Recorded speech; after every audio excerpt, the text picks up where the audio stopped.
ഈ വീഡിയോയിലൂടെ നമ്മൾ ഡിസ്കസ് ചെയ്യാൻ ഉദ്ദേശിക്കുന്നത് CSEBയുടെ സിലബസിന്റെ ബാങ്കിങ്ങിന്റെ പോർഷനാണ് നമ്മൾ ഡിസ്കസ് ചെയ്യുന്നത്.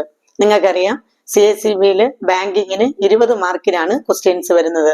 അപ്പം 20 മാർക്കിന് 14 മൊഡ്യൂളായിട്ടാണ് അവർ ബാങ്കിങ്ങിന് കൊടുത്തിരിക്കുന്നത്. ഓക്കെ, അപ്പൊ നമുക്ക് ബാങ്കിങ്ങിന്റെ ബേസിന്റെ ആദ്യത്തെ ക്ലാസ് ആണ് ഇന്ന് നമ്മൾ സ്റ്റാർട്ട് ചെയ്യുന്നത്. ഇതിൽ നമുക്ക് ബേസ് എന്ന് പറയുമ്പോൾ നിങ്ങൾക്കറിയാം ബാങ്ക് എന്ന് പറയുന്ന വേർഡ് ഡിറൈവ് ചെയ്തത് ഏതിൽ നിന്നാണ്, ബാങ്ക് എന്ന് പറഞ്ഞാൽ മീനിങ് എന്താണ്, അതുപോലെ തന്നെ എത്ര തരത്തിലുള്ള ബാങ്കുകളുണ്ട്, ഇന്ത്യയിലെ ആദ്യത്തെ ബാങ്ക് ഏതാണ്, ലോകത്തിലെ ആദ്യത്തെ ബാങ്ക് ഏതാണ്, ഇതുപോലെയുള്ളതാണ് നമ്മൾ ബാങ്കിങ്ങിന്റെ ബേസിലൂടെ ഡിസ്കസ് ചെയ്യാൻ ഉദ്ദേശിക്കുന്നത്. ഓക്കെ, അപ്പൊ നമുക്ക് പറയാം the word bank is derived from the Latin word bancus. കുറെ പേര്, അതായത് ഒരു 4-5 വേർഷനിലൂടെ എന്ത് ബാങ്ക് എന്ന് പറയുന്ന വേർഡ് ഡിറൈവ് ചെയ്തതിനെ പറ്റി സംസാരിക്കുന്നുണ്ട്. അതിൽ ആദ്യം പറയുന്നത്, ഒരു കൂട്ടര് പറയുന്നത് ലാറ്റിൻ വേർഡായ ബാങ്കസ് എന്ന് പറയുന്ന വേർഡിൽ നിന്നാണ് ബാങ്ക് ഡിറൈവ് ചെയ്തതെന്ന് ഒരു കൂട്ടര് പറയുമ്പോൾ, മറ്റു ചിലർ പറയുന്നത് ഇറ്റാലിയൻ വേർഡായ ബാങ്കോയിൽ നിന്നാണ് ബാങ്ക് ഡിറൈവ് ചെയ്തതെന്നാണ്. ഓക്കെ, അപ്പൊ ലാറ്റിൻ വേർഡ് ബാങ്കസ്, ഇറ്റാലിയൻ വേർഡ് ബാങ്കോ. ഇനി പറയുന്നത് ഫ്രഞ്ച് വേർഡായ ബാങ്കിയുടെ സ്പെല്ലിങ് BANQUE ആണ് ബാങ്കി എന്ന് പറയുന്നത്.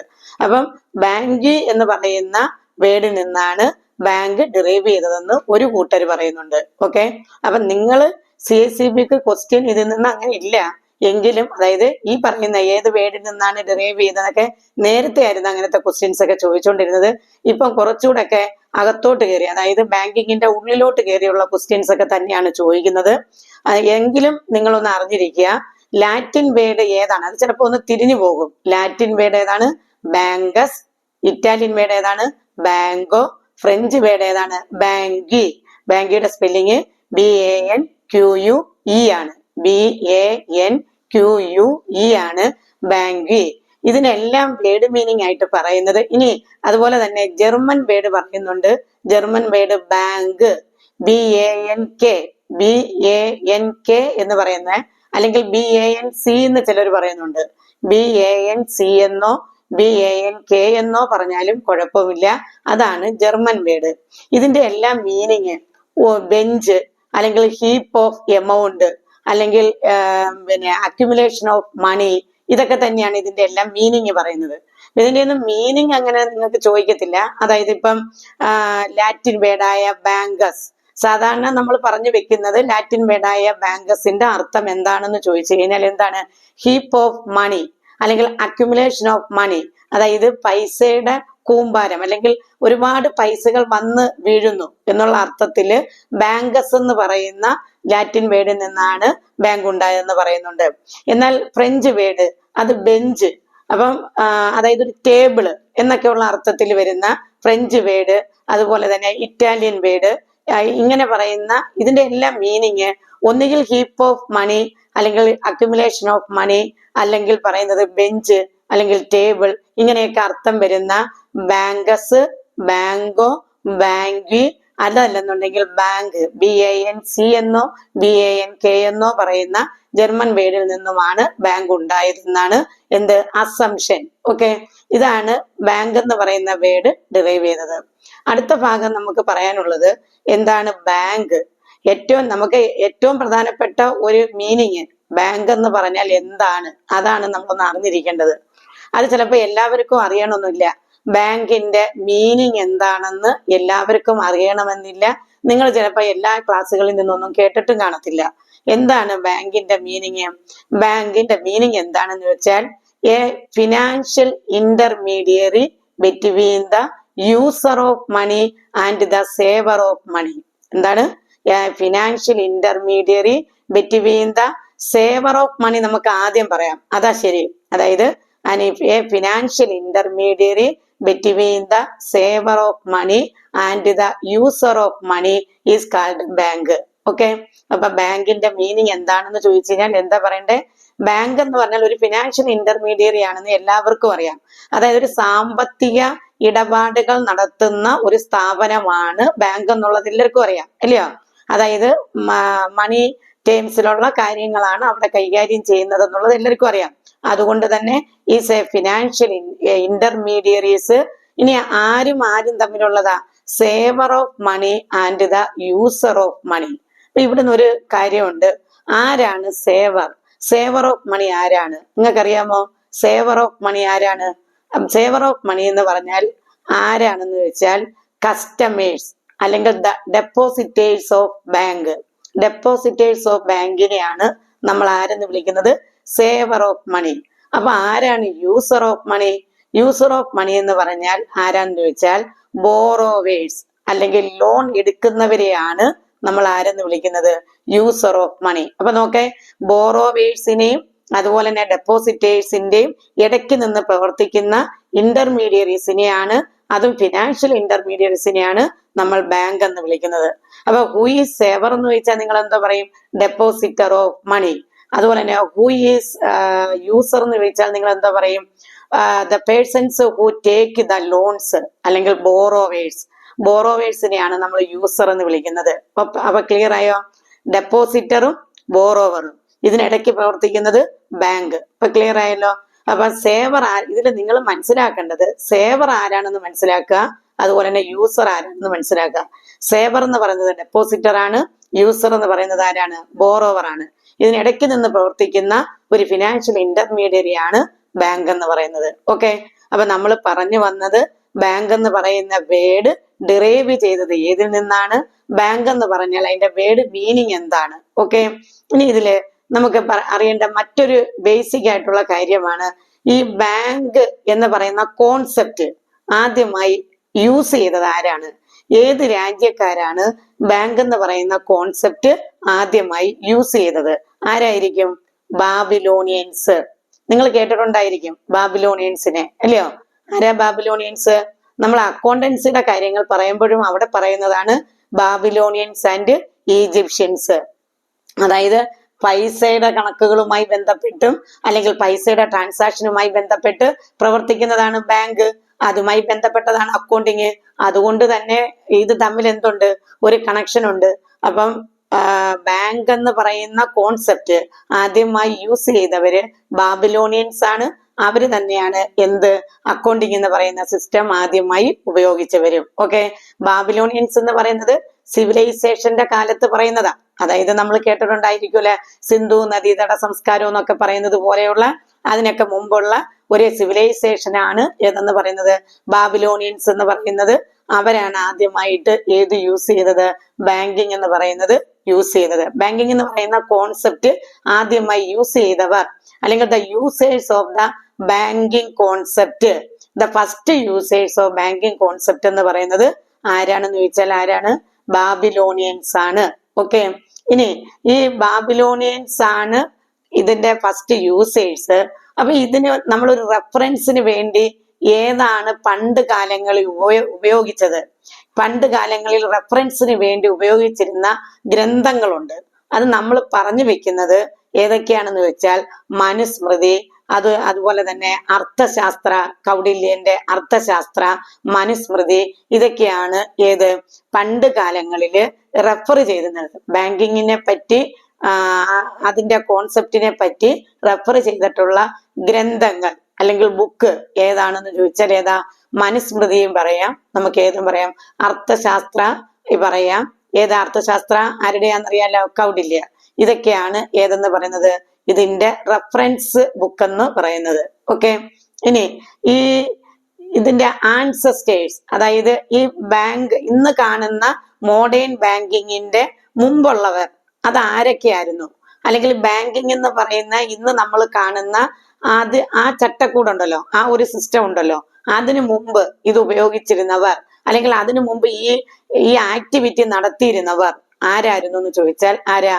ഗോൾഡ് സ്മിത്ത്, അതുപോലെ തന്നെ മണി ലെൻഡേഴ്സ്, ഇൻഡിജീനിയസ് ബാങ്കേഴ്സ്, ഇവരെ ആയിരുന്നു നേരത്തെ ഉള്ള ഇന്ന് കാണുന്ന മോഡേൺ ബാങ്കിങ്ങിന് മുമ്പുള്ള അല്ലെങ്കിൽ അതിന്റെ ആൻസസ്റ്റേഴ്സ് ഓഫ് ബാങ്കിങ് എന്ന് പറയുന്നത് ആരാണെന്ന് ചോദിച്ചാൽ ആരൊക്കെയാ? ഗോൾഡ് സ്മിത്ത്, മണി ലെൻഡേഴ്സ്, അതുപോലെ തന്നെ ഇൻഡിജീനിയസ് ബാങ്കേഴ്സ്, ഇവരായിരുന്നു. ഇപ്പൊ അറിയാലോ, goldsmith, money lenders, indigenous bankers, ഈ ഇൻഡിജീനിയസ് ബാങ്കേഴ്സ് എന്ന് പറയുന്നത് ആരായിരുന്നു?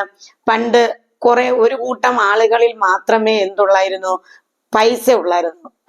അവര് ഈ ഒരു ഡെസ്കും ഒരു ബെഞ്ചും അവരിട്ടിട്ട് അതിലിരുന്നു കൊണ്ട് അവരെന്ത് നടത്തും? മറ്റേ പൈസ ആവശ്യമായി വരുന്നവരെ കയ്യിൽ നിന്ന് എന്തെങ്കിലും ഒരു ഡോക്യുമെന്റ് ഒപ്പിട്ട് മേടിച്ചുകൊണ്ട് അവരെന്ത് ചെയ്യും? പൈസ കടം കൊടുക്കുകയും തിരിച്ചിങ്ങനെ കിട്ടാനുള്ളവരെ കയ്യിൽ നിന്ന് ഒരു ബെഞ്ചും ഡെസ്കും ഇട്ടിട്ട് അവിടെ ഇരുന്നുകൊണ്ട് അവരെന്ത് ചെയ്യും? ആ പൈസ കളക്ട് ചെയ്ത് മേടിക്കുകയും ചെയ്യുമായിരുന്നു. അവരെയാണ് നമ്മൾ ആരെന്ന് വിളിക്കുന്നത്? ഇൻഡിജീനിയസ് ബാങ്കേഴ്സ് എന്ന് വിളിക്കുന്നത്. അപ്പൊ നമ്മൾ പറഞ്ഞു വന്നത് ആൻസസ്റ്റേഴ്സ് ഓഫ് ബാങ്കിങ് ആരാണെന്ന് ചോദിച്ചാൽ നമുക്ക് പറയാൻ പറ്റുന്നത് goldsmith, money lenders, indigenous bankers. Ancestors of modern banking എന്ന് പറയുമ്പം ആരൊക്കെയാ നമ്മൾ പറഞ്ഞത്? ഗോൾഡ് സ്മിത്ത് വരാം, മണി ലെൻഡേഴ്സ് വരാം, ഇൻഡിജീനിയസ് ബാങ്കേഴ്സ് വരാം. അതുപോലെ ഞാൻ പറയാൻ വിട്ടുപോയ ഒരെണ്ണമുണ്ട്, മെർച്ചന്റ് ബാങ്കേഴ്സിനെയും കൂടെ നമുക്ക് ഇതിനകത്ത് പറയാം, ആൻസസ്റ്റേഴ്സ് ഓഫ് മോഡേൺ ബാങ്കിങ്ങിനകത്ത് പറയാം. ഓക്കെ, അപ്പൊ അത്രയും വരെ നിങ്ങൾക്ക് ക്ലിയർ ആയോ? ഇനി നമുക്ക് പറയേണ്ടത് ബാങ്കിന്റെ മീനിങ് നമ്മൾ പറഞ്ഞേ. ഈ ബാങ്കുമായി ബന്ധപ്പെട്ട ഏതൊക്കെ ആക്ടുകൾ ഉണ്ടെന്ന് നമുക്കറിയാം, അല്ലയോ?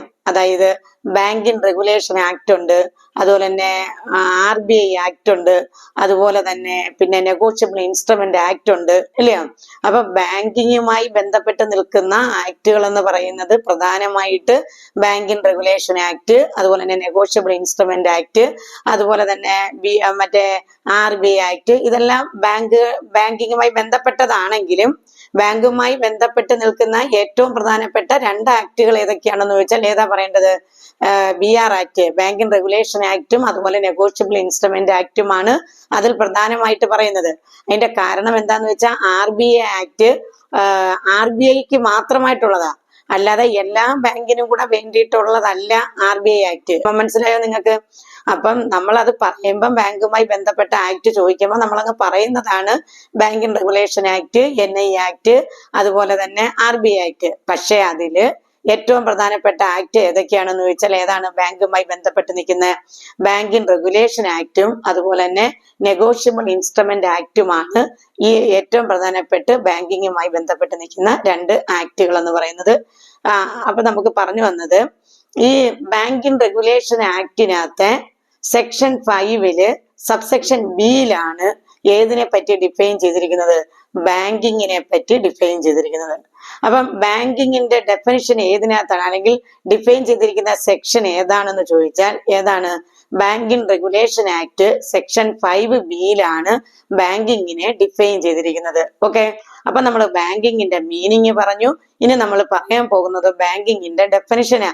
അപ്പൊ ഏതിനകത്താണ് ഡിഫൈൻ ചെയ്തിരിക്കുന്നത് എന്ന് ചോദിച്ചാൽ ഏതിലാണ് ഡിഫൈൻ ചെയ്തിരിക്കുന്നത്?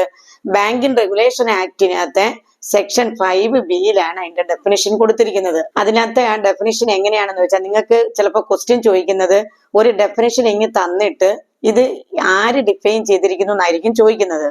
അപ്പൊ ഇതിനകത്ത് ഏകദേശം ഒരു 3 ഡെഫിനിഷനെ പറ്റി നിങ്ങൾ എന്ത് ചെയ്യണം? ഒന്ന് അറിഞ്ഞിരിക്കണം. അതിനകത്ത് ബാങ്കിങ് റെഗുലേഷൻ ആക്ടിൽ പറഞ്ഞിരിക്കുന്ന ഡെഫിനിഷൻ അറിയണം. അതുപോലെ തന്നെ ഡോക്ടർ H.L. ഹാർട്ട് എന്ന് പറയുന്ന ഒരു വ്യക്തി ഇതിനെപ്പറ്റി ഡിഫൈൻ ചെയ്തിട്ടുണ്ട്. അതുപോലെ തന്നെ സേയേഴ്സ് SAYERS എന്ന് പറയുന്ന ആളും എന്ത് ചെയ്തിട്ടുണ്ട്? ഈ ബാങ്കിങ്ങിനെ ഡിഫൈൻ ചെയ്തിട്ടുണ്ട്. ഈ അടുത്ത കാലത്ത് ഒരു എക്സാമിന് ചോദിച്ചതാണ്, ഒരു ഡെഫിനിഷൻ ഇട്ടിട്ട് ചോദിച്ചു ഹൂ ഡിഫൈൻ ഇട്ട് എന്ന് ചോദിച്ചായിരുന്നു. അതിന്റെ ആൻസർ സേയർ എന്ന് പറയുന്ന ആളാണ്, സേയേഴ്സ് എന്നാ പറയുന്നത്, SAYERS സേയേഴ്സ്. ഓക്കെ, അപ്പൊ ഈ 3 ഡെഫിനിഷന്റെയും അതിന്റെ എല്ലാ ഡെഫിനിഷനും നമുക്ക് കാണാതെ പഠിക്കേണ്ട ആവശ്യമില്ല. ആ ഡെഫിനിഷന്റെ ആദ്യവും അവസാനവും ഒന്ന് അറിഞ്ഞിരിക്കുക. ഓക്കെ, അതിൽ ബാങ്കിങ് റെഗുലേഷൻ ആക്ടിൽ പറഞ്ഞിരിക്കുന്ന ഡെഫിനിഷൻ എന്ന് പറയുന്നത് എങ്ങനെയാണ്? അതായത് accepting deposit for the purpose of lending എന്ന് തുടങ്ങിയിട്ട് ലാസ്റ്റ് പറയുന്നത് എന്താണ്? Withdrawals of cheque, draft or otherwise എന്ന് പറയുന്ന ആ ഭാഗം. ഇപ്പൊ മനസ്സിലായോ നിങ്ങൾക്ക്? അതിന്റെ തുടക്കം എന്ന് പറയുന്നത് എന്താണ്? Accepting deposit for the purpose of lending എന്ന് പറഞ്ഞു തുടങ്ങിയിട്ട് ലാസ്റ്റ് കൊണ്ടുവന്ന് നിർത്തുന്നത് വിഡ്രോവൽസ് ഓഫ് ചെക്ക്, അതുപോലെ ഡ്രാഫ്റ്റ്, അതുപോലെ തന്നെ ഓർ അതർവൈസ് എന്ന് പറഞ്ഞ് നിർത്തുന്നതാണ് ബാങ്കിങ് റെഗുലേഷൻ ആക്ട് ബാങ്കിങ്ങിനെ ഡിഫൈൻ ചെയ്തിരിക്കുന്നത്. ഓക്കെ, ഇനി അടുത്ത മറ്റ് 2 ഡെഫിനേഷനും കൂടെ നമ്മൾ അറിയണം. Doctor H.L. ഹാർട്ട് ഡിഫൈൻ ചെയ്തിരിക്കുന്നത് one who in the ordinary course of business എന്ന് തുടങ്ങിയിട്ട് അതിന്റെ ലാസ്റ്റ് ഭാഗം എന്ന് പറയുന്നത് മണി ഓൺ കറണ്ട് അക്കൗണ്ട് എന്ന് പറയുന്നതാണ് ആ ഡെഫിനിഷന്റെ ആദ്യവും അവസാനവും മാത്രം ഓർത്താൽ മതി. ഇത് ആരാ ഡിഫൈൻ ചെയ്തിരിക്കുന്നത്? Doctor H.L. ഹാർട്ട് എന്ന് പറയുന്ന വ്യക്തി. HART ആണ് ഹാർട്ട് എന്ന് പറഞ്ഞിരിക്കുന്ന വ്യക്തി ബാങ്കിങ്ങിനെ ഡിഫൈൻ ചെയ്തിരിക്കുന്നത് one who in the ordinary course of business എന്ന് തുടങ്ങിയിട്ട് മണി ഓൺ കറണ്ട് അക്കൗണ്ട് എന്ന് എൻഡ് ചെയ്യുന്നതാണ് ആര് ഡിഫൈൻ ചെയ്തിരിക്കുന്നത്? Heart, doctor H.L. ഹാർട്ട് എന്ന് പറഞ്ഞിരിക്കുന്നത് എന്ന വ്യക്തി ഡിഫൈൻ ചെയ്തിരിക്കുന്നത് ബാങ്കിങ്ങിന്റെ. അപ്പൊ രണ്ട് വ്യക്തികൾ ആരൊക്കെയാണെന്നൊന്ന് അറിഞ്ഞിരിക്കുക. Doctor H.L. ഹാർട്ടും മറ്റൊന്ന് S.A. സെയേഴ്സ്. S.A. സെയേഴ്സ് എന്ന് പറയുന്ന വ്യക്തിയുമാണ് ഡിഫൈൻ ചെയ്തിരിക്കുന്നത്. മറ്റൊന്ന് ബാങ്കിങ് റെഗുലേഷൻ ആക്ട്. ഓക്കെ, അതിൽ H.L. ഹാർട്ടിന്റെ ഡെഫിനേഷൻ എങ്ങനെയാന്ന് ചോദിച്ചാൽ one who in the ordinary course of business എന്ന് തുടങ്ങി ലാസ്റ്റ് എൻഡ് ചെയ്യുന്നത് എവിടെ? Money on current account. Okay, ഇനി അടുത്ത നമുക്ക് ആരുടെ ഡെഫിനേഷനാ പറയേണ്ടത്? S.A. സെയേഴ്സ്. S.A.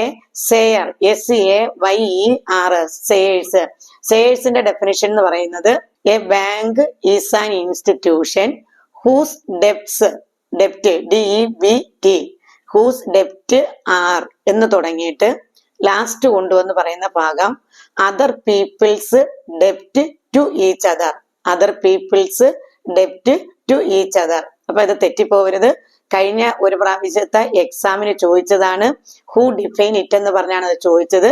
അതിന്റെ ഡെഫിനേഷൻ നമ്മൾ ഇതിലൂടെ നമ്മൾ ഇതിനകത്ത് എഴുതി കാണിക്കുന്നതായിരിക്കും.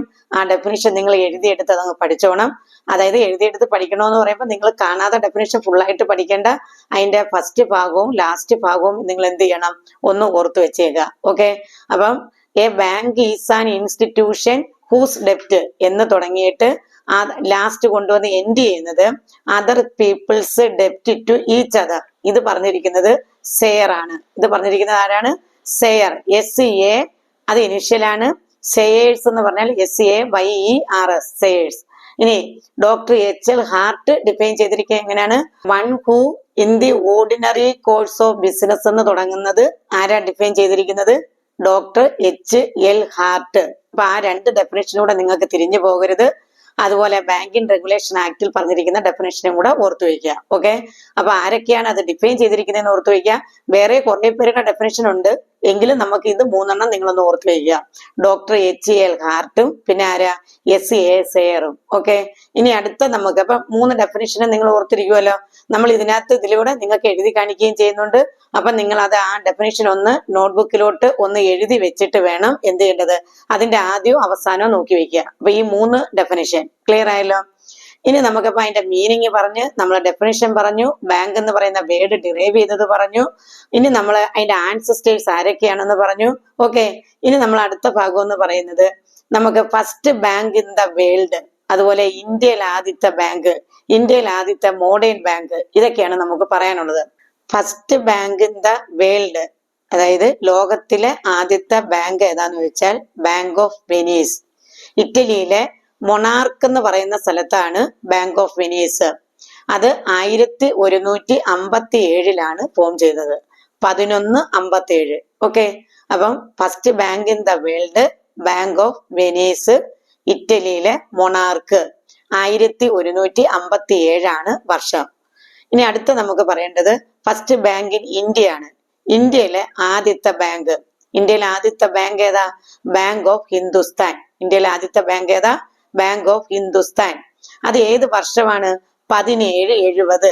1770 ബാങ്ക് ഓഫ് ഹിന്ദുസ്ഥാൻ ഫോം ചെയ്തത്. അപ്പൊ ഇന്ത്യയിലെ ആദ്യത്തെ ബാങ്ക് ചോദിച്ചാൽ ഏതാണ്? Bank of Hindustan. Modern bank അല്ല, ആദ്യത്തെ ബാങ്ക്. എന്നാൽ ഇനി first modern bank in India ചോദിച്ചു കഴിഞ്ഞാൽ ഏതാണ്? Bank of Calcutta. First modern bank in India ചോദിച്ചാൽ ബാങ്ക് ഓഫ് കൽക്കട്ട.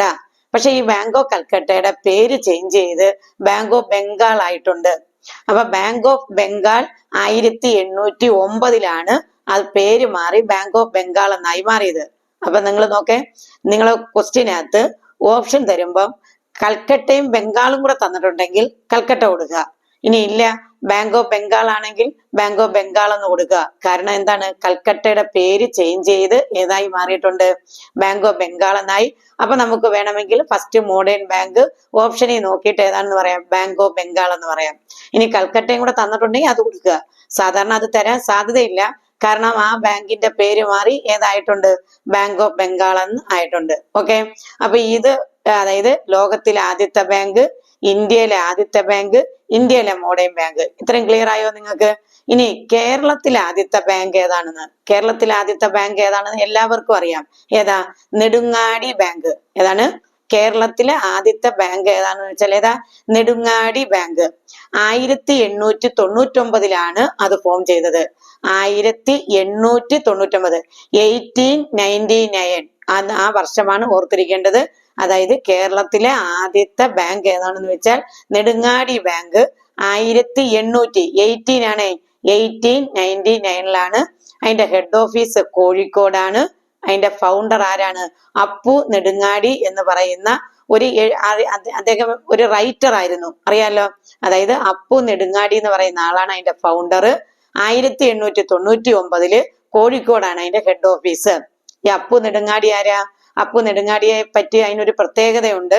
അദ്ദേഹത്തിന്റെ നോവലാണ് ഏതെന്ന് പറയുന്നത്, കുന്തലത എന്ന് പറയുന്ന നോവല്. ആ കുന്തലത എഴുതിയ അപ്പു നെടുങ്ങാടിയാണ് ഏത്, നെടുങ്ങാടി ബാങ്കിന്റെ ഫൗണ്ടർ എന്ന് പറയുന്നത്. അദ്ദേഹമാണ് ഇത് എഴുതിയത്. അതാണ് കേരളത്തിലെ ആദ്യത്തെ ബാങ്ക് എന്ന് പറയുന്നത്. ഇനിയിപ്പോ നമ്മൾ കേരളത്തിലെ ആദ്യത്തെ ബാങ്ക് പറഞ്ഞു, ഇന്ത്യയിലെ ആദ്യത്തെ ബാങ്ക് പറഞ്ഞു, ഇന്ത്യയിലെ മോഡേൺ ബാങ്ക് പറഞ്ഞു, ലോകത്തിലെ ബാങ്ക് പറഞ്ഞു. ഇനി നമ്മൾ അടുത്ത ക്ലാസ്സിൽ നമ്മൾ ഡിസ്കസ് ചെയ്യാൻ ഉദ്ദേശിക്കുന്നത് ഏതായിരിക്കും? Systems of bank in the world. അതാണ് ഇനി നമ്മൾ എന്ത് ചെയ്യുന്നത്, ഡിസ്കസ് ചെയ്യാൻ ഉദ്ദേശിക്കുന്നത്. Systems of bank in the world. Okay, അത് നമുക്ക് അടുത്ത ക്ലാസ്സിൽ ഡിസ്കസ് ചെയ്യാം.